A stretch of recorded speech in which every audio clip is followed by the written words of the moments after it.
kaya pagkakaroon, hindi man natin ron. Karoon ang pangutan na, ngano mang nahulog man si Satanas. Uy! Pamunay Satanas, kaya tingnan na to, Satanas mo ito. Ha?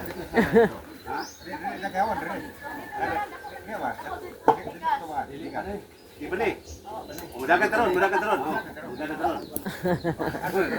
O, gaway pag nalunda sa Diyos sa kuhan. Okay. Tanaw na to ha. Nganong nahulog si Satanas? Kulirik na lang ta. No? Nagtuo ba mo nga ang langit pero asa kasugod ang hubot? Sa yuta sa langit. Langit. Na ha? Okay. Agad Biblia? Ipabasa. Makabasa na? Okay. Pinadayag dos ita. O magkita tag tigbasa. Tagay para. Ha?